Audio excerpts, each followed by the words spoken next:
Students, electron proton की discovery के बाद अब हम चलते हैं डिस्कवरी ऑफ न्यूट्रॉन की तरफ। तो न्यूट्रॉन की डिस्कवरी के बारे में थोड़ा सा हम हिस्ट्री थोड़ी सी देख लेते हैं।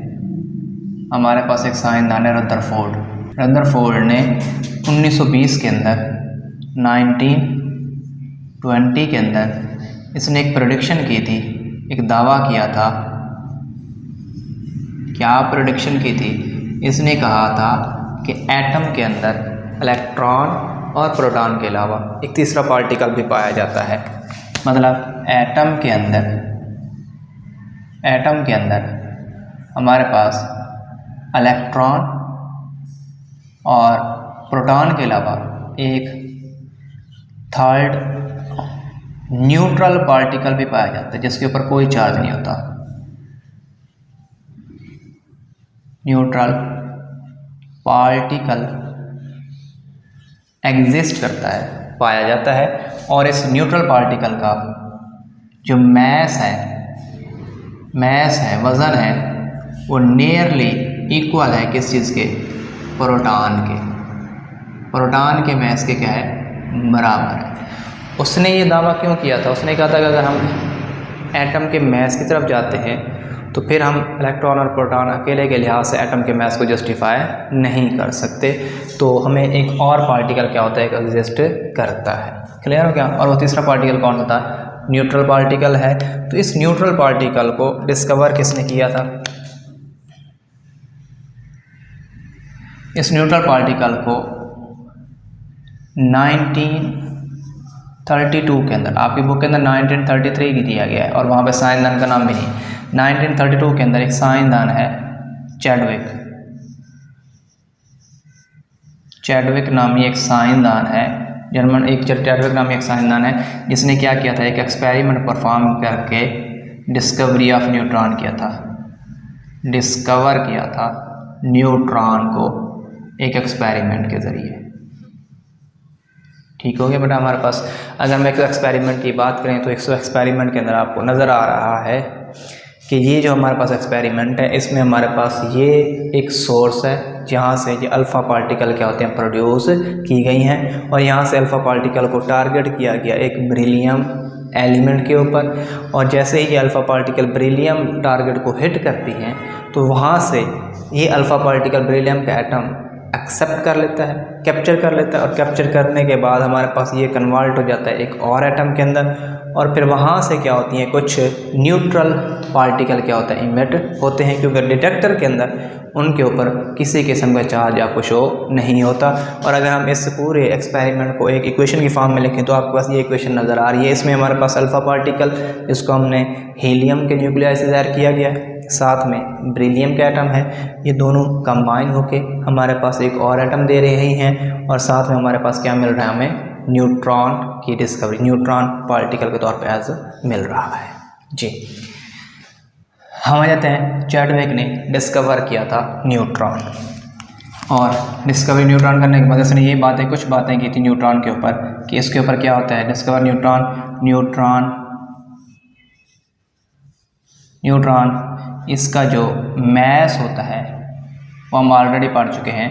मैस नियरली इक्वल होता है, नियरली इक्वल टू प्रोटॉन के तकरीबन बराबर होता है, लेकिन रियल में, हकीकत में प्रोटॉन से थोड़ा सा भारी होता है। और न्यूट्रॉन के ऊपर क्या होता है? No charge, carry no charge, इसके ऊपर कोई चार्ज भी पाया नहीं जाता। ये न्यूट्रल पार्टिकल होता है। क्लियर है बेटा यहाँ तक? अब ये तीन फंडामेंटल पार्टिकल, इसका मतलब क्या है? इसके साइंसदानों ने तीनों फंडामेंटल पार्टिकल को डिस्कवर कर लिया था। मतलब हमारे पास 3 फंडामेंटल पार्टिकल पाए जाते हैं। फंडामेंटल पार्टिकल पाए जाते हैं, 3 बुनियादी ज़रात हैं जिनको कहते हैं हमारे पास, एक को हम नाम देते हैं इलेक्ट्रॉन का, जिनको हमने सबसे पहले डिस्कवरी उसके बारे में डिस्कस किया था, इलेक्ट्रॉन का। सेकेंड हमारे पास फंडामेंटल पार्टिकल जो हमने देखा था वो था प्रोटॉन, और एक आज हमने डिस्कस किया है कौन सा? न्यूट्रॉन। तो ये हमारे पास 3 फंडामेंटल पार्टिकल पाए जाते हैं एटम के अंदर। अब कोई भी एटम उठा लें, कोई भी एटम, ऑलमोस्ट उसके अंदर ये तीनों फंडामेंटल पार्टिकल पाए जाएंगे। मतलब हमारे पास ये तीनों फंडामेंटल पार्टिकल ऑलमोस्ट तकरीबन ऑल एटम्स, तमाम एटम्स में ये तीनों फंडामेंटल पार्टिकल पाए जाते हैं एक्सेप्ट मास, सिवाय एक्सेप्ट ऑर्डिनरी हाइड्रोजन के। हाइड्रोजन का एक एटम है प्रोटियम, हाइड्रोजन के एटम, ठीक हो गया। हाइड्रोजन के एटम के अंदर क्या होता है, हमारे पास एक ऐसा एटम है जिसमें ये तीनों फंडामेंटल पार्टिकल में से एक पार्टिकल नहीं पाया जाता। हाइड्रोजन के अंदर हमारे पास एक प्रोटॉन होता है, एक इलेक्ट्रॉन होता है, और हमारे पास हाइड्रोजन के पास 0 न्यूट्रॉन होते हैं। कोई न्यूट्रॉन नहीं पाया जाता हाइड्रोजन के एटम के अंदर। कौन सा एटम, जिसका हम नाम देते हैं H11। इस एटम के अंदर, हाइड्रोजन के एटम के अंदर क्या है, न्यूट्रॉन नहीं है। लेकिन हाइड्रोजन के बाकी भी दो एलिमेंट हैं जिनको हम इसके आइसोटॉप्स कहते हैं, जैसे प्रोटियम है या ड्यूट्रियम है, H12। इसके अंदर क्या होता है, न्यूट्रॉन पाया जाता है। क्या बड़े यहाँ तक। तो ये हमारे पास तीनों क्या हैं, फंडामेंटल पार्टिकल है। तो फिर अगर ये तीनों, हर एटम इन तीनों पार्टिकल से मिलकर बना हुआ है, तो फिर एटम की प्रॉपर्टी में इतना डिफरेंस क्यों है। तो बेटा बने हुए तो तीनों हैं, लेकिन हर एटम में, डिफरेंट एटम्स में इन फंडामेंटल पार्टिकल की जो तादाद है, नंबर है, वो हमारे पास क्या है, सेम नहीं है। तो हमारे पास क्या होगा, इन तीनों फंडामेंटल पार्टिकल का जो नंबर है डिफरेंट एटम्स के अंदर, डिफरेंट मुख्तलिफ एटम्स के अंदर इन फंडामेंटल पार्टिकल की जो तादाद है, नंबर है, वो हमारे पास क्या है, डिफरेंट है। नंबर क्या होगा, हमारे पास डिफरेंट होगा। इलेक्ट्रॉन और प्रोटॉन हमारे पास सेम नहीं होंगे। क्लियर है बेटा यहाँ तक। एग्जाम्पल के तौर पे, समझाने के तौर पे मैं आपके सामने एक एटम रखता हूँ, कार्बन का एटम, और दूसरा मैं यहाँ पर रखता हूँ ऑक्सीजन का एटम। कार्बन के एटम की बात करें तो कार्बन के एटम के पास प्रोटॉन 6 होते हैं, न्यूट्रॉन भी 6 होते हैं, इलेक्ट्रॉन भी 6 होते हैं। अगर हम ऑक्सीजन की बात करते हैं तो ऑक्सीजन के एटम के पास इलेक्ट्रॉन 8 होते हैं, प्रोटॉन 8 होते हैं, और न्यूट्रॉन भी क्या होते हैं, 8। मतलब इन फंडामेंटल पार्टिकल की तादाद देखें, इसमें और है ऑक्सीजन के एटम में, कार्बन के एटम के अंदर क्या है, और है। लास्ट क्वेश्चन आता है माइंड के अंदर कि एटम तो एक छोटा सा पार्टिकल है, बहुत छोटा सा स्मॉलेस्ट पार्टिकल है, तो इतने ज़्यादा पार्टिकल उस एटम के अंदर कैसे एग्जिस्ट करते हैं। ये सब एटॉमिक पार्टिकल एक छोटे से एटम के अंदर कैसे पाए जाते हैं, ये एक बहुत बड़ा सवाल है। ठीक हो गया। और इसी सवाल को हम आगे डिस्कस करते हैं कि किस बंदे ने इसको डिस्कस किया था। जी, उम्मीद करता हूँ यहाँ तक आपको टॉपिक समझ आ गया होगा। नेक्स्ट हम देखते हैं हमारे पास हाउ, किस तरीके से दीज, ये फंडामेंटल पार्टिकल, बुनियादी ज़रात, फंडामेंटल पार्टिकल्स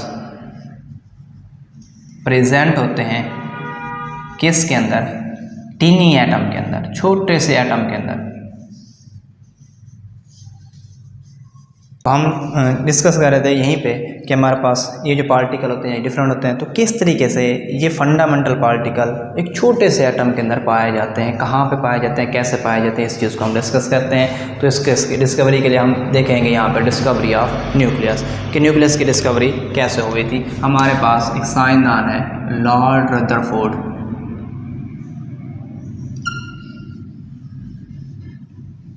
लॉर्ड रदरफोर्ड।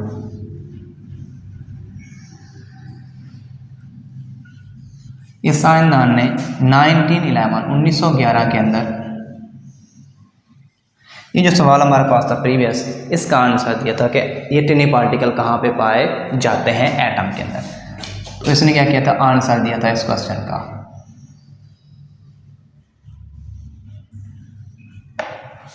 कैसे दिया था, इसने एक एक्सपेरिमेंट परफॉर्म किया था। अब हम उस एक्सपेरिमेंट को देख लेते हैं। आपकी बुक के अंदर उसके बारे में थोड़ा बहुत लिखा गया है, लेकिन उस एक्सपेरिमेंट को एक्सप्लेन नहीं किया गया। तो थोड़ा बहुत हम इस एक्सपेरिमेंट को विजुअलाइज कर लेते हैं। तो डायग्राम के अंदर आपको नज़र आ रहा है कि ये हमारे पास क्या एक सिंपल सा अपरेटस है, और इस अपरेटस के अंदर यहाँ पे आपको नज़र आ रहा है ये जो चीज़ है, यहाँ से हम अल्फ़ा पार्टिकल क्या करेंगे, प्रोड्यूस करेंगे।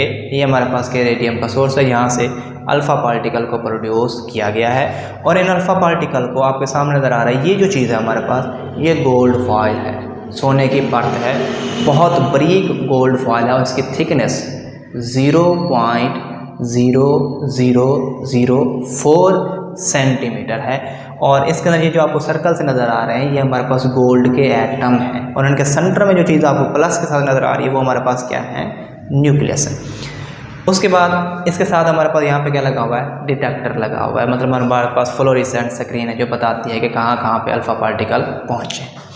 तो एक्सपेरिमेंट देखें, यहाँ से अल्फ़ा पार्टिकल को प्रोड्यूस किया जाता है। प्रोड्यूस करने के बाद यही अल्फ़ा पार्टिकल हिट किए जाते हैं, टारगेट किए जाते हैं, कहाँ पे, इस गोल्ड की फॉयल के ऊपर, और फिर वहाँ से निकलने के बाद वो यहाँ पे फ्लोरेसेंट स्क्रीन के ऊपर क्या करते हैं, चमक पैदा करते हैं। एक्सपेरिमेंट में देखिए आपको 3 तरह की कुछ रेडिएशन नज़र आती है। कुछ रेडिएशन क्या होती हैं, एटम के सेंट्रल एटम में से गुजर जाती हैं, गोल्ड के एटमों में से गुजर जाती हैं और सीधा चली जाती हैं, ट्रैवल स्ट्रेन। कुछ क्या होती हैं, स्लाइटली बेंड हो जाती हैं, वो आपको नज़र आ रही है, कुछ रेज क्या है, स्लाइटली बेंड हो रही हैं। कुछ रेज क्या होती हैं, एटम के सेंट्रल पार्ट से टकराने के बाद बाउंस बैक हो गई, बिल्कुल वापस आ गई हैं, बाउंस बैक हो गई हैं। तो ये हमारे पास क्या था, ये एक्सपेरिमेंट उसने परफॉर्म किया था, और इस एक्सपेरिमेंट से उसने जो ऑब्जर्वेशन की थी, उसने वहाँ से जो रिज़ल्ट खास किए थे उनको हम यहाँ पे देखते हैं। ठीक हो गया। तो रदरफोर्ड ने क्या किया था, 1911 के अंदर इस क्वेश्चन का आंसर दिया था। इसने क्या किया था, इसने सम पार्टिकल, जैसे मैंने आपको एक्सपेरिमेंट बताया कि अल्फ़ा पार्टिकल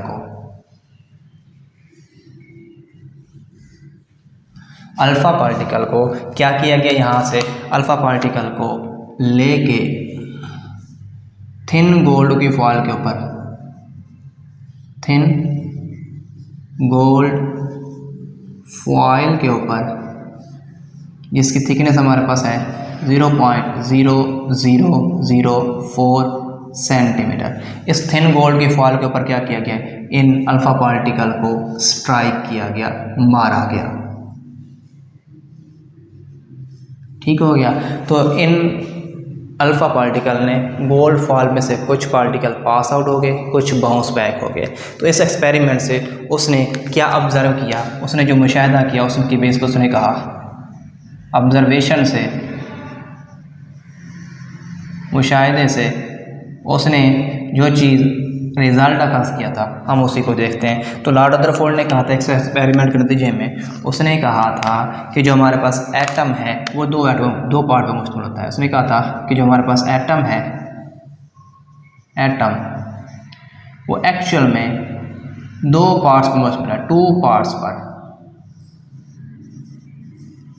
पार्ट्स पर मुश्तमिल है। ठीक हो गया। एटम के 2 हिस्से हैं। एक उसने कहा दिया टिनी सेंट्रल पार्ट होता है, एक छोटा सा सेंट्रल पार्ट होता है। इस टिनी सेंट्रल पार्ट को उसने नाम दे दिया था न्यूक्लियस का।